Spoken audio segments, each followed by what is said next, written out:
So welcome all the comrades to this meeting. We're very fortunate in having the reports from a front line of a much more hopeful situation in terms of the struggle of working people that's happening just across the channel in France. We've been seeing unprecedented events, really, or unprecedented for a very long time, just in Paris and all the major cities of France. And we're lucky to have Greg Oxley, who lives in Paris and is the editor of La Riposte, which is kind of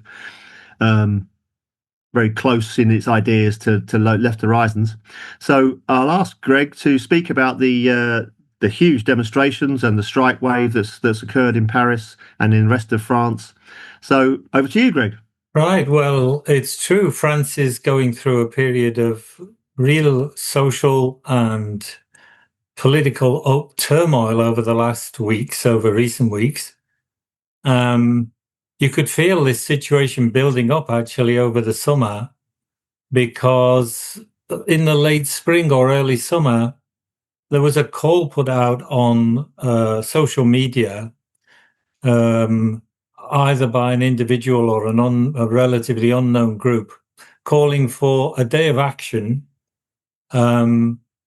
on the 10th of September under the slogan of Bloc on tout, which you could roughly translate as shut everything down. Now, there are calls like this all the time on social media. From time to time, you have, outbursts of anger saying, the people should rise up and so on. But for some reason, this time it caught on, and it soon got on to various platforms of social media. And I was reading in August, by about the 20th of August, the videos and different, versions of this call had been viewed 1.5 million times. And that was a sign that there was real interest in some form of mass protest once the new term started up in the beginning of September. And on the day itself, on the 10th of September, this day of action was a real success. The trade union organizations, or most of them, the most militant trade union organizations, called to support this event. Hundreds of thousands of people turned out on demonstrations throughout the country. Sometimes it took the form of marches through the cities, through the towns. Sometimes it was kind of stationary gatherings, protest meetings in front of workplaces, universities and schools. So it was a massive response, really, to this, as I say, almost anonymous call. In any case, a call which came from outside of the traditional organizations of French workers, like the trade unions or the left parties. So that was a sign, really, that the social temperature in France was really heating up. And by the time this event took place, so on the 10th of September, actually the government, led at the time by François Bayrou, had already fallen. The reason for these protests, the reason why this call was made initially, was to protest against the budget being presented by the Bayrou government, which called for huge cuts in public expenditure, which would really have had an effect on the living standards of the mass of the population, really. 44 billion euros worth of cuts, on the grounds that this was absolutely necessary to balance the books because of rising public debt. And what Bayrou didn't mention is that 211 billion euros are given every year to private enterprise, mainly to the big corporations, as a subsidy, with no strings attached, really, unconditional gifts to big business. That doesn't seem to be a problem when it comes to public debt, but what was a problem is the benefits received by unemployed people, various social benefits, included in the budget, for instance, was the abolition of 2 bank holidays, paid holidays, which have been in place for many years. Bayrou maintained, said that this would boost national production and therefore help the economy. And there were a whole swathe of measures, very unpopular measures contained in this budget. The Bayrou government fell 2 days before this protest on September the 8th because his government, like the preceding government, which was led by Barnier, didn't have a majority in the National Assembly, that is to say, in the French Parliament. Basically, the pro-Macron MPs in France represent a wedge of parliamentarians caught between the left MPs on the one side, from the Communist Party, from the ecologists, from France Insoumise, this movement led by Jean-Luc Mélenchon, and then on the right by the nationalist, racist movement around Marine Le Pen and her supporters. So it didn't have a majority, and both the left and the extreme right had said in advance that they would not vote for this budget. And according to the French constitution, if the budget doesn't get a majority, if there's a vote of no confidence in the government on this question or any other, then the government has to resign. And so that's what happened on September the 8th. Bayrou lost the vote in the National Assembly. He gave his resignation and the government fell. But that didn't seem to take much away from the strength of this mobilization on the 10th, 2 days later, which was a really massive turnout. Then the next significant date, I think, which should be mentioned, is the incredible turnout for the Fête de l'Humanité. Now, the Fête de l'Humanité is a public festival organized since the 1930s, actually, by the French Communist Party. L'Humanité is the daily newspaper of the French Communist Party. And the attendance this year was absolutely spectacular. They got 610,000 people together on this for the Fête de l'Humanité. And you've got to bear in mind, it's not just people turning up to a social or political event. You have to pay to get in. And in fact, the tickets were 45 euros per head. So 610,000 people paid 45 euros to get into this event. And that is a record attendance. Last year was a pretty high attendance too, but it was 450,000. So that's a very significant increase. And I think that showed that something was happening in society, and there was kind of greater interest for this event, which is associated with the left, with protest, with opposition to capitalism, with internationalism, and so on. So that was a very interesting development as well. And then just a few days ago, on the 18th, we had another day of strikes and protests, this time called by the main trade union organizations. And that also was a tremendous success. You've always got to be a little bit wary about the figures which are given out by the police or by the government or by the trade unions themselves for these events. But I think it's pretty clear that the numbers of demonstrators, both in Paris and in the 250 or so other towns and cities where official demonstrations were called, the figures were probably somewhere between 800,000 and 1 million participants, which is one of the biggest movements France has seen for well over a decade. And so this kind of sequence of events, the fall of the government, the 10th of September popular protest, the Fête de l'Humanité attendance, and then this strike and day of strikes and demonstrations on the 18th, they really show a kind of groundswell of militancy and opposition to the Macron presidency and to the attempts of his various governments to impose this extremely draconian budget of cuts in social services and attacks on the rights and conditions of working people.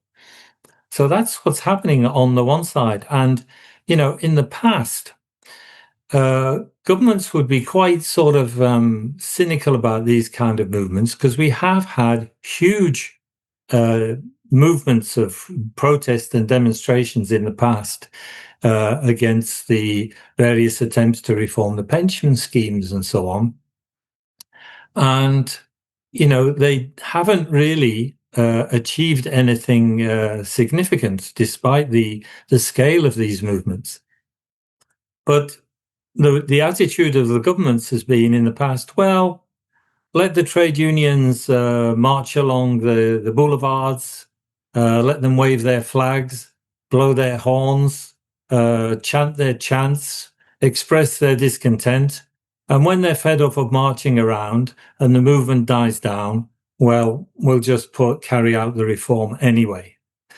And, you know, that might seem like a rather cynical political attitude, but in fact, it really does show a certain amount of intelligence on the part of governments and on the part of the ruling class, because they know that trade union marches, strikes, even general strikes in themselves don't really resolve anything from the point of view of the working people. And people go on these demonstrations sometimes for weeks on end, and then eventually they do get tired. They can't see where the movement is going. The attendance on the demonstrations gets less and less. And then the reforms which were contested are just put through Parliament and, you know, the government wins. This situation, however, is a little bit different because of this parliamentary deadlock. What you've had is, on the one side, this really massive expression of popular discontent. And by the way, I should have said that, you know, it's one thing to count the numbers on a demonstration, but there are many, many more people in their homes, in their workplaces, in their families who support the movement, who think it's, you know, who are behind it, but for one reason or another aren't physically participating in the demonstrations. And the government knows this. They know that these reforms are extremely unpopular. For instance, doing away with the bank holidays, polls have consistently shown that 85% of the population were opposed to that. So the government knows what the real state of play is in society. But you've got this mass movement on the one side on the ground, but then the government can't just put the bill through anyway because of this parliamentary deadlock. And so it's really an interesting situation which is developing in French society, where you've got a sort of a stalemate between the classes in a way, that the government is hamstrung by the parliamentary situation. A new government has now been named in the place of the Bayrou government, led by a man called Lecornu. But his government is in exactly the same position as the previous government. It doesn't have a majority. It can't get a budget voted through Parliament. And therefore, you know, Parliament and the government is sort of partially paralyzed by this situation at the top. So you've got, you know, this groundswell below, paralyzed government at the top, and it's as if there's a sort of a stalemate between the contending classes, where the ruling class or the government can't really inflict a clear victory on the workers' movement. And on the other hand, the workers' movement, at the present time, at any rate, is its actions are limited to limited or temporary strikes, demonstrations, protests of different kinds, which, whereas they do boost morale, they enormously enthuse the people who are participating in them and the people who are supporting them, they see this as an enormous plus, in the development of the struggle. And yet, if we're looking at the things, coldly, if you like, with analyzing what the reality of the situation is, the truth is these movements, however impressive they might look, don't actually resolve the problem. Because even if the budget doesn't get voted, if the reforms, this new swathe of counter reforms doesn't go through, then it's still not resolving the problems which already exist of constant pressure on wages, or the real value of wages, increasing numbers of dead-end jobs, short-term contracts, a deterioration in working conditions and workers' rights, a sort of gradual decline in the standard of living. And, we should bear in mind that France, even though it's one of the richest countries in the world, still has over 10 million people who are officially living below the poverty line. And according to some standards of measurement, that figure is up to 13 or 14 million people. It depends on the criteria which are adopted in these things. But let's say at least 10 million people. And so, these demonstrations don't resolve that particular problem, even though they show that there's mounting militancy and opposition in relation to them. And so, this is why we're in a sort of a stalemate at the present time. The background to this economically is that the French economy is almost stagnant. Last year, in 2024, the rate of growth of the French economy was 1.1%, which is pretty close to zero, obviously, 1%. And this year, the forecasts of the French banks, or the National Statistics Organization, they forecast that growth in France this year will be 0.7%, so even less than last year. Public debt is rising. The economy is stagnant. France is losing ground, actually, on a world scale, but even in relation to its European rivals, like Germany, Great Britain, Italy, France's position in relation to the major powers in the European Union is slipping backwards slowly. So this is an alarming position for French capitalism. France is less and less able to win new markets, to break new ground on the international plane.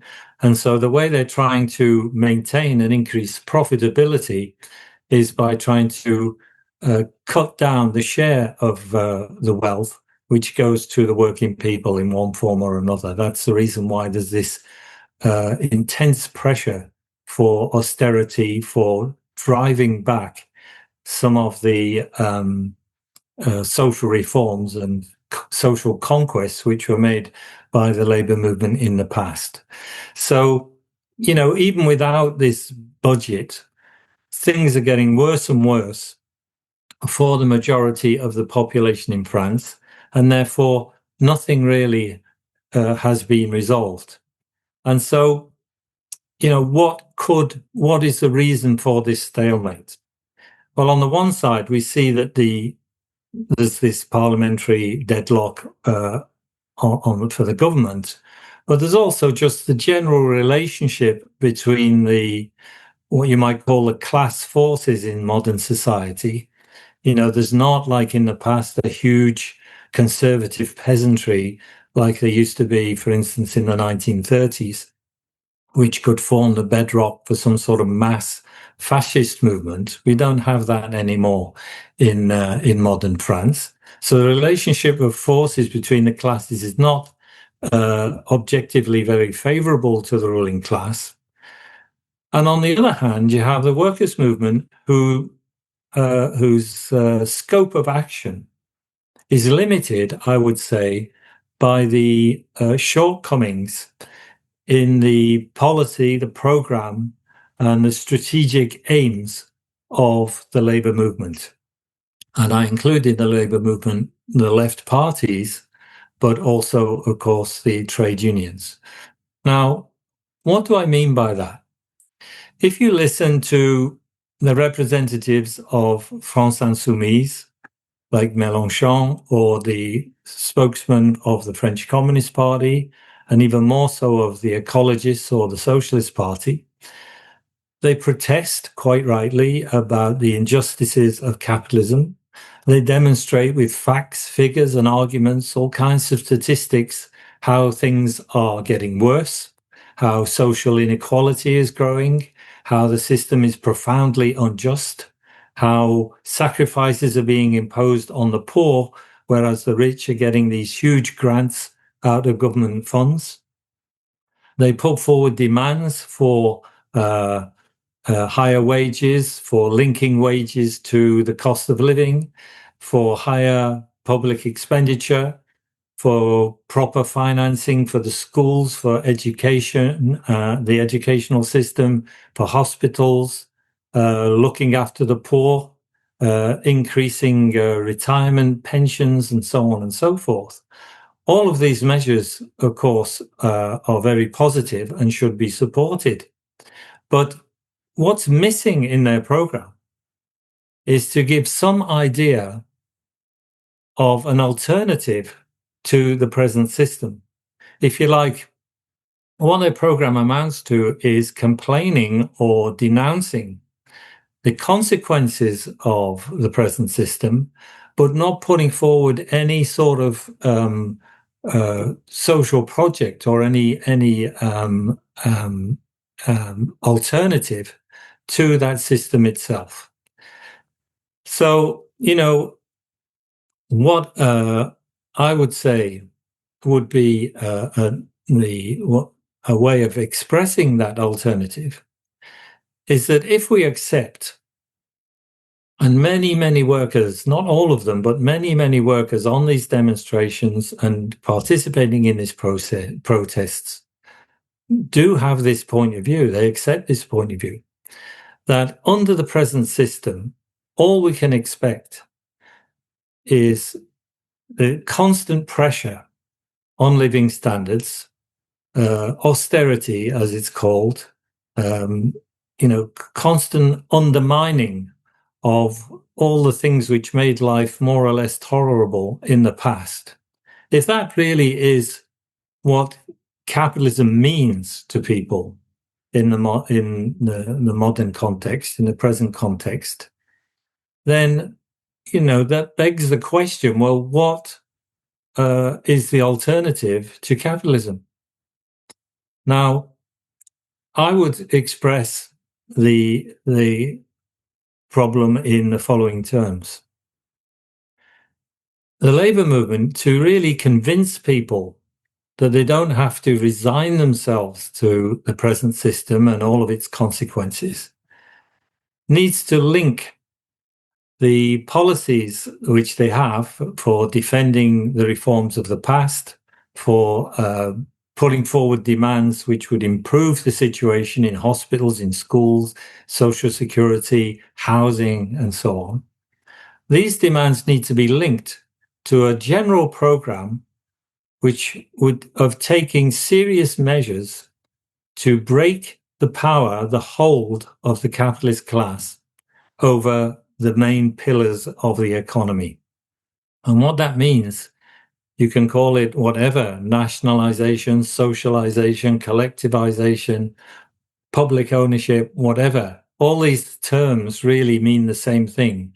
We need to take the control of these major planks of the economy, that is to say, industry, banking and finance, modern technology, the big commercial outlets and so on. The main levers of the present day economy need to be taken out of the control of the capitalist class, who run them exclusively for profit, and put into the hands of the democratic democratically elected representatives of the working people.